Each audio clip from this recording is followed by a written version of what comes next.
The rare item by Amp11 4 years ago. How's your collection coming along? Well, I don't mean to brag, but it's pretty gay. On September 30th, 2010, Valve released an update to their flagship online multiplayer Hopefully I shooter, never Team seen this Fortress video. 2. Nobody realized it at the time, but this update would go on to be so influential that it arguably transformed the core business model of the gaming industry for the following decade. TF2's Manconomy update introduced what was then a radical concept. Players can now purchase cosmetic items through in-game microtransactions, but more importantly, they can now trade those items among themselves. Yeah, Almost overnight, for the update scraps ignited a or robust blind. free market economy of virtual items, and no items were more valuable than unusual hats. Valve would go on to make a fortune off of TF2's new trading bonanza, an outcome that would ultimately convince them to I needed to purchase something on Steam to like activate my account on my get premium TF2, so you like not free to play TF2, you like activate your account fully. I paid like €5. I got like 2 or 3 cases, and in my first case I opened an unusual hat. make the game free to play less than a year It was afterwards. And despite the variety of items for sale on TF2's storefront, the bulk of Valve's revenue would come instead from what you couldn't purchase. Yo, break it down for those crepes! Like confetti effect, in the very same update, Valve introduced the gaming industry's original. A few months later, I traded that hat for... I didn't know the value, so surely I got scammed. I traded it for Castle Crashers. I traded it for like 3 games. Loot crate, an unlockable mystery box with a 1% chance of granting the player an unusual hat. Items so comically ostentatious that they would instantly catapult you to the center of attention on any server you joined. It wasn't that cool hat. Unusuals were desired by all, but obtainable by few. The only way to get your hands on one was to spend hundreds of dollars on boxing or to trade with someone who spent hundreds of dollars on boxing. Naturally, this meant that unusual hats didn't come cheap. The most coveted hats and particle effects started to sell for thousands, and eventually, one item ascended to the holy grail of TF2 trading: the Burning Flames Team Captain, the only TF2 item to consistently sell for 5 figures. Ever since this hat was added, it has reigned supreme as the single most desirable item in the game. Out of the hundreds of millions of items in TF2's economy, for some reason, I have way better luck opening TF2 cases than Counter-Strike cases. I remember like a year ago I opened like 10 TF2 cases, so it was a bunch of good stuff. Only 18 Burning Flames Team Captains exist. If you happen to be in the market of obtaining one, it's gonna cost you a pretty penny. Most of you watching are probably recoiling in disgust at how much someone would be willing to pay for a virtual item that you didn't even know existed 20 seconds ago. Why would somebody spend $16,000 on a bunch of worthless pixels? Well, conceptually, unusual hats are nothing new.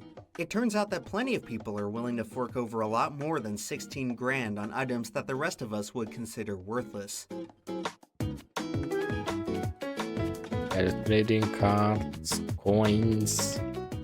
A few years after bringing the joy of crates to TF2, Valve decided to double down on this business model in their newest shooter, CSGO. This game took TF2's economy and put it on steroids. Compared to unusual hats' 2 degrees of variation. When they added the skins in the Armory update or whatever. CSGO weapon skins may differ in quality, wear, kill trackers, and stickers, which greatly influence the item's overall value. Ideal versions of all these variables can drive the... Counter-Strike Go was so bad in the beginning. I saw it like a trailer and I refused to play it because it looked absolute dog shit, and it was. Prices of top CSGO items into the 6-figure mark. The most expensive item ever sold in the game incorporates an additional variable of rarity. The AK-47's case-hardened skin is far from the most expensive on average. However, pattern number 661 is prized by collectors for its uniform blue top. In addition to this 1 in 1,000 attribute, an AK-47 with minimal wear, a stat tracker, and 4 holographic Titan stickers sold for $150,000 earlier this year. But the most valuable item in all of CSGO is speculated to be another case-hardened weapon. Yeah. And this guy that had this karambit, what was it? It was like he got an offer for like, I don't know, $4 million, and he was like, no, 4 million is not enough. He refused it, and now the knife trade-off update came out, and that 4 million is like maybe half. The factory new Pattern Guys should have 387 Blue Gem sold it instantly. Karambit was last sold to a collector in 2016. Out I'm of a- the nearly one You have a knife. They offer you 4 million for it. I guess he has a lot of money anyway. He doesn't need the money. He just wants to brag instead. But like, you cannot be that greedy if you refuse a 4 million trade. Just sell it and like live in the, I don't know, Bahamas. billion items ever unboxed in CSGO, the factory new Blue Buy a Gem is the only house one of its kind. and Today, retire. some traders appraise its value at $750,000. If you're not interested in The Dragon dropping the Lore. value of a house on a bunch of pixels, then perhaps you'd rather put that money towards a 3-inch piece of paper. Before the age of virtual cosmetics, trading cards were the epitome of intrinsically aren't. worthless items that could potentially cost a fortune. Last year famously saw an Magic the Gathering has the Black Rose or whatever. Black Lotus. That's a lot of money too. explosion in Or this Japanese artist Pikachu is a the lot. Pokemon trading card market. In December, a first edition shadowless holographic Charizard card sold for a record $369,000. Holy. I mean, One of only I feel like this is cooler than a case, like a Dragon Lore. You like hold it in your hand. 122 copies in pristine condition. That record was broken 3 months later You in could February frame of it, this year but when surely a no one Pikachu steals it. Illustrator card sold for $375,000. The promotional card was only awarded to winners of a 1998 Japanese art competition. Of the many estimated 24 billion people Pokemon cards in circulation, got only that? about 40 Pikachu illustrators are known to exist. What? Magic the Gathering predates the Pokemon trading card game by Black 3 Lotus. years, giving collectors a bit more time to salivate over the game's most exclusive finds. Magic's holy grail is the infamous Black Lotus, the single rarest card of the game. Add 3 mana of any single color of your choice to your mana pool. Then it's discarded. Tapping this artifact can be played as an interrupt. So it just gains 3 mana. It's a Hearthstone coin. I mean, if this card is that rare, then no one plays with this card. That's dog shit then. Maybe they have like another version that's like the same but not that rare. Game's original release. Earlier this year, a signed Black Lotus from the game's alpha set sold at auction for more than $500,000.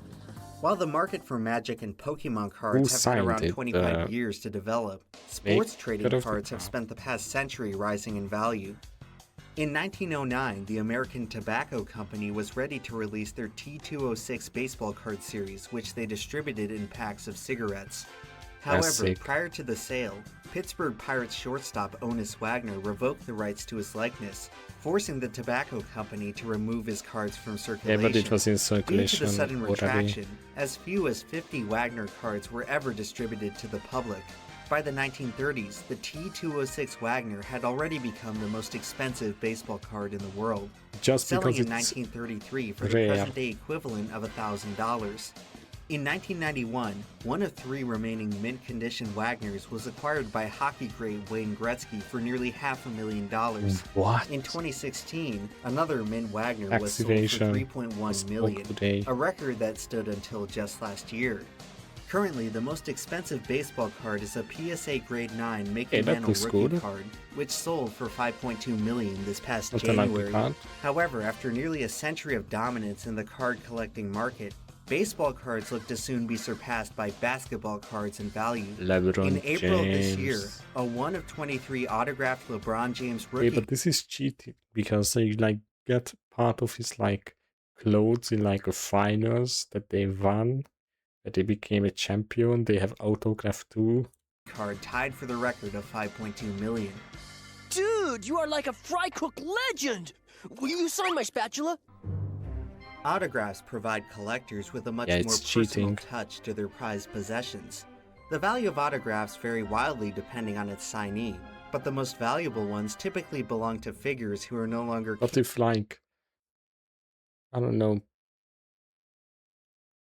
Albert Einstein signs your Bible and you sell it?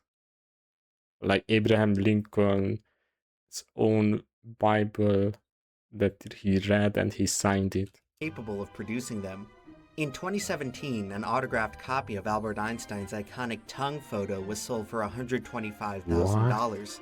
In 2018, a baseball featuring 11 signatures from the sport's original Hall of Fame inductees sold for more than $600,000. That's Some cool. autographs can derive their value from the macabre. On December 8, 1980, Mark David Chapman would receive an autograph from John Lennon moments before assassinating him. Yeah. 30 years later, that autographed album would sell for $850,000. However, by far the most expensive autographs are forged out of That's time. fucked up. The signature of 16th century poet William Shakespeare has only been identified on 6 surviving documents. Today, it's estimated that a Shakespeare autograph would sell for up to $5 million. The most expensive autograph ever sold belongs to George Washington, whose personal copy of the Constitution was purchased for nearly $10 not the million Bible, in it's close enough. 2012. Autographs are a form of memorabilia, objects and souvenirs prized for their close association with illustrious people and events. Sneakers have been But one like of the most popular forms One of the first 1 out of 10 Constitution paper signed by everyone. of memorabilia to collect ever since the meteoric success of Nike's Air Jordan brand in the 80s. In 2020, an original pair of Jordans worn by Michael Jordan himself sold for $560,000, becoming the most Is it expensive still sneakers stinky? in the Can world. you Of smell course, the his decades-long feet? supremacy of the Air Jordans have recently been challenged by Kanye West's Yeezy brand. And in April of this year, an original pair of Yeezys worn by Kanye at the 2008 Grammys sold for $1.8 million. He's just Memorabilia farming from the money. most prestigious athletes and artists can fetch a hefty price, but by far the most expensive memorabilia belongs to the whimsical world of cinema. Darth Vader's helmet from The Empire Strikes Back sold for just under $900,000 in 2019. Show it. Marilyn Monroe's iconic white dress from The 7-Year Itch sold for $4.6 million. But the most expensive memorabilia ever worn by a movie star may be Oops, Dorothy's stop that. ruby slippers from The Wizard of Oz. The most recognizable symbol from the most beloved movie of the 20th century was listed at a price of $6 million in 2018. Although costumes Why may embody could iconic do the characters more director so than or any not. other type of memorabilia, vehicles end up edging them out in price. James Bond's Aston Martin DB5 from Goldfinger sold for $6.4 million. but it's a Possibly car. the most expensive piece of memorabilia ever sold was the General Lee from Dukes of Hazzard, selling for a whopping $9.9 million. When we come back, we'll take a look at what lies beyond the 8-figure mark. Because if I'm like, would be super rich, I would buy a car like this. It's like, that's what they buy. It's a collector item. Park it in the garage, maybe take it out 1 time a year. And just a moment ago, here's what's happened. A fan somehow gets out of the infield area, comes out on the track, and is trying to get Matt Kenseth's autograph. While the General Lee may be the most expensive piece of memorabilia, drive it it's to- far like, from the most To expensive flex a few automobile. times a year. Lamborghini is one of the most recognizable exotic car brands for average Joes to daydream about. A new I would buy Lamborghini a Porsche 911. Aventador will set you back around don't know if $800,000, that is like a with cool just over movie 1,000 that. units being produced each year.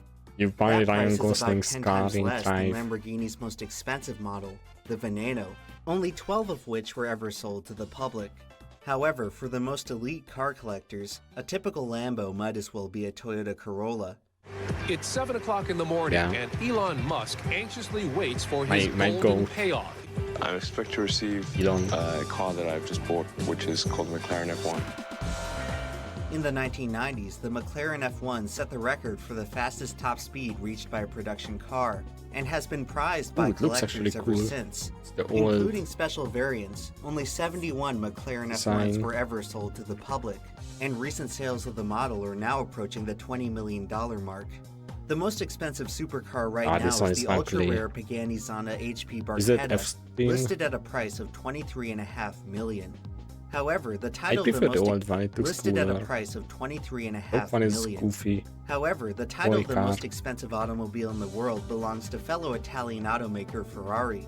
In 2018, a 1963 Ferrari 250 GTO sold for $70 million, truly showing that old money still reigns supreme in the automotive world. While car collectors have existed for over a century, stamp collectors date back even further. The first postage stamps were issued in the Oh my 1840s god, by the British stamp is government. In 1856, a sleeper shipment of stamps collection. to British Guyana was delayed, forcing the postmaster to issue an emergency batch as a temporary replacement. The provisional stamps were then distributed and quietly forgotten, until 17 years later when a young boy discovered the unusual 1-cent magenta octagon on one of his uncle's old letters. The boy would end up selling the stamp to a collector for 6 shillings. That stamp would go on to become the only surviving copy of the British Guyana 1-cent magenta. Today, it is worth over $9 million, and to the 60 million stamp collectors in the world, no other piece of postage This one is actually cool. It has a cool, like, story with it. is more valuable. I like If it. stamps are one of the oldest fixations for collectors, coins may be the oldest.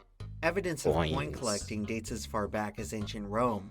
One of the most infamous events in Roman history know, was Caesar, the assassination of Julius Caesar. Coin. 2 years after usurping the throne, Brutus had several coins minted to commemorate himself literally getting away with murder. In 2020, 2,062 years after its creation, Brutus's gold coin This one is such a sold good for over quality $4 one. million. Okay, like, it's not like centered, this like it's not full circle, but look at this. It's almost like completely mint. The most expensive coin ever sold happens to be another gold coin, the last gold coin ever minted by the US Treasury. In 1934, President Roosevelt issued an executive order outlawing gold coins from general circulation. The Treasury was ordered to destroy all 450,000 newly minted 1933 And it's like they couldn't destroy it and it got like circulation and like they yoinked it or like misprinted dollar bill or whatever. double eagles. However, a few dozen were illegally rescued and distributed to collectors. Yeah. Over the next several years, the federal government located, confiscated, and destroyed almost all of the remaining copies. Only one double eagle, acquired by King Farouk of Egypt, managed to evade apprehension. Today, that lone coin survives as the only 1933 double eagle in private possession. I mean, In June of this year, who the cares? They coin was almost sold got for all nearly of them. $19 million, more than 900,000 times its nominal value. It's See kind of anything cool you like? history that is like still exists. Yeah, I'll give you $1.50 for this umbrella. $1.50 for that? But it's an antique. If you keep something in good condition for long enough, it will eventually be worth a fortune. Antiques provide a treasure trove of rarities and have accounted for some of the most expensive collectibles ever sold. Action Comics #1 marked the beginning of the superhero genre in pop culture. Paintings too. After selling for just 10 cents a piece in 1938, the first a Superman. mint-condition copy of the original Superman is now worth more than $3 million. In the 17th and 18th century, the Stradivari family built string instruments which became world-renowned for their unmatched sound quality.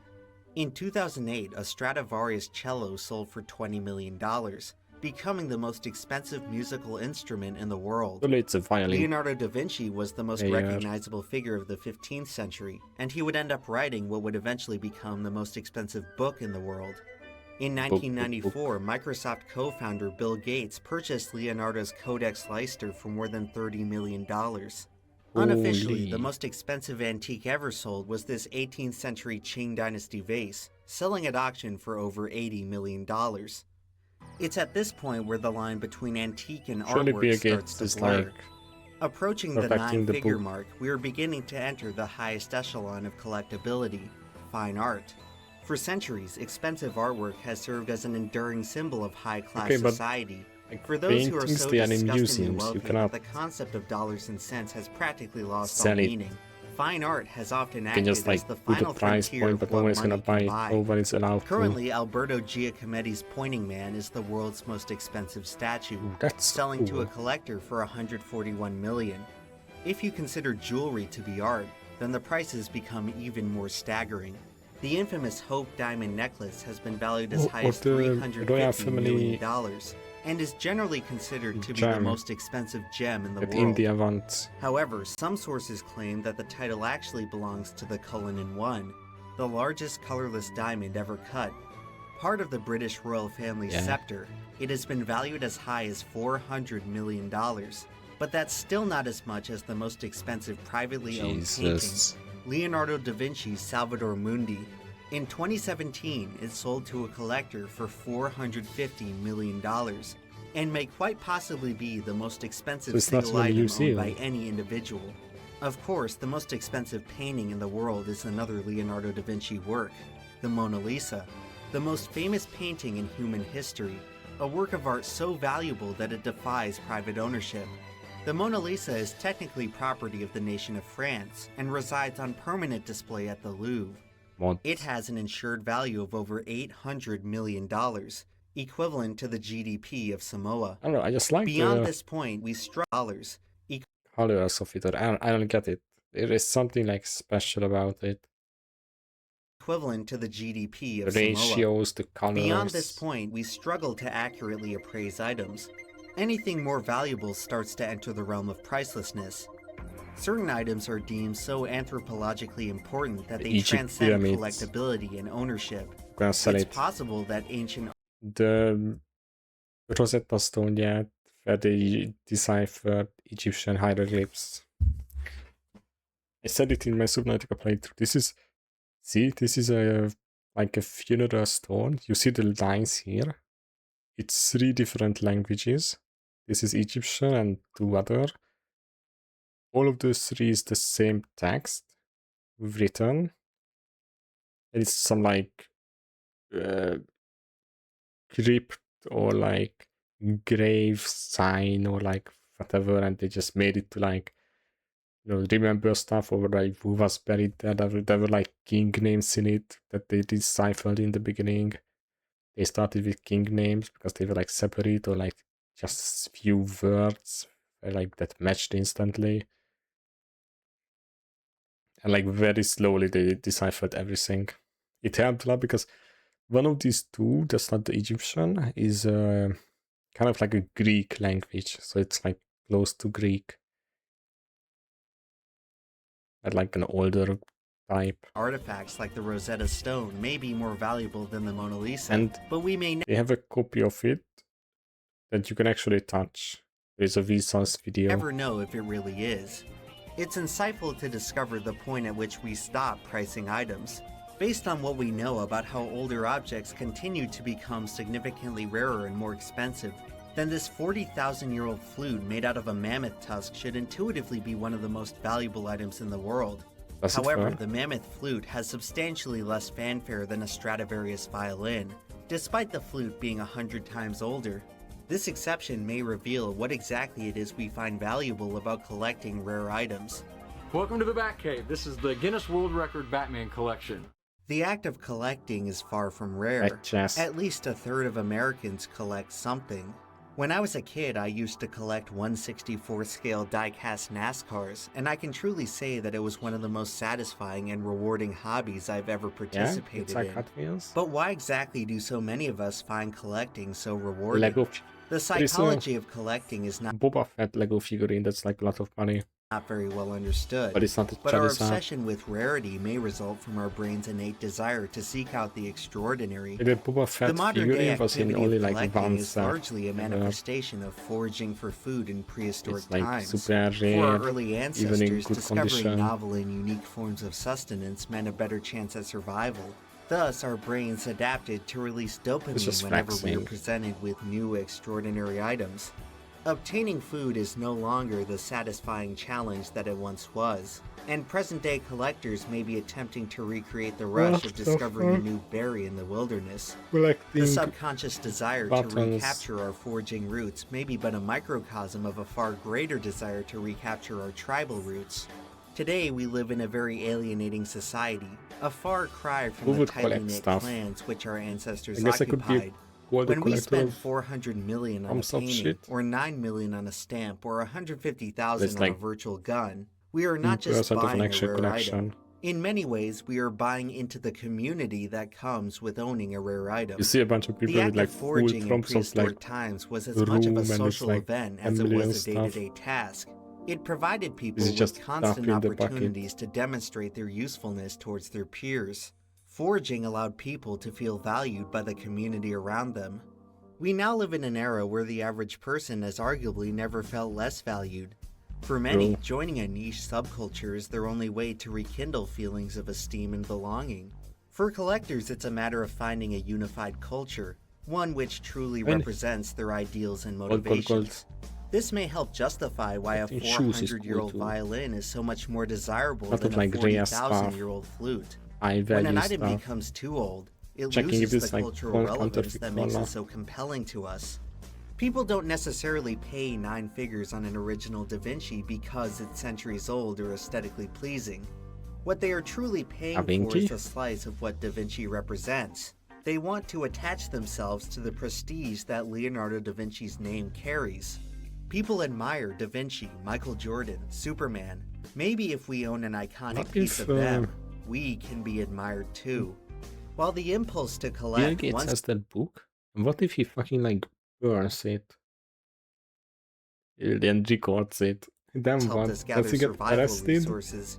Today, it may be helping us gather social resources, which many are now finding more scarce than food, but if he goes insane and just for some, collecting rarities is the first step in connecting with others. I guess that's why people don't try with an exclusive culture. The rest of us may consider it a waste of money, but for certain collectors, belonging to something meaningful at a museum, is worth every penny. Can be pretty sure that it's gonna be safe. Collecting may be attempting to account for another aspect many find sorely lacking from modern society: autonomy. With each passing year, the world around us gets more complex, more chaotic, and more unpredictable. You can't go a few moments without discovering some new threat that you didn't even realize it was possible. Do we do this week American Psycho watch party? Worry about. That's the next movie. After a while, it all starts to become overwhelming, and most of us end up feeling more and more like to announce it today because storm. I'm not streaming. Collecting may be one of our most effective psychological mechanisms at reclaiming autonomy in the face of chaos and uncertainty. Cultivating order out of so many disparate objects can help anchor us to a more stable state of mind. I can watch it, but in this sense, collecting may serve as a therapeutic activity, only especially problem I for could those do like who've extra experienced stream trauma. and It's no wonder more. why the recent explosion in collecting occurred when most of us were in lockdown, a period Using when that many time. had never felt more uncertain and isolated. No matter the reason we collect rare items, it's clear that many of us are far better off because of it. And if the past year has shown us anything, it's that collecting isn't going away anytime soon. Gold. In the time I've been working on this video, several of its records have already become outdated. The future of collecting is more exciting than ever before. Following the advent of cryptocurrency and digital assets, non-fungible tokens will already be soon. Maybe his YouTube wasn't own a Pixel 33K. I mean, he blew up in like 2 years. In the time, the future of collecting is more exciting than ever Out of before. nowhere. Following the advent of cryptocurrency and digital assets, non-fungible tokens have spawned a whole new genre of collectibles. In June of 2017, creative studio Larva Labs released a limited supply of 10,000 unique CryptoPunks. Yeah, sure, these CryptoPunks are not like 1% of the price they bought it for free on the Ethereum network. Each punk was algorithmically generated so glad to all have of one them or more flap. distinct Holy features, shit. with about 100 spawning with a special classification of zombie, ape, or the rarest of all, alien. There was like no reason for NFTs to be valuable. No fucking reason. You cannot cope and tell me that there is a reason. Like, oh my god, it's real. It's a fucking picture. I can make a pixel art like this in 2 minutes. I don't. Completely useless. Maybe if you like use these as a coin to trade with people, maybe then, but it's no. Then just use Ethereum or Bitcoin. That's why the coins are made for. In March of this year, one of the 9 alien CryptoPunks sold for $7.6 million. They just try to hype each other up, and like some people just hype it up to scam other people, some people are just clueless and believe it. Becoming the most expensive NFT ever sold. One day later, digital artist Beeple would shatter that record with his composition Everydays, a collage of all 5,000 images that he published over a time span dating back to May 2007. The Everydays NFT was purchased for over $69 million, about 8% the value of the Mona Lisa. Wow. A hell of a price to pay for a bunch of worthless pixels. Or like the site that like $1 you $1 million site. $1 you make an ad spot. It's a cool video.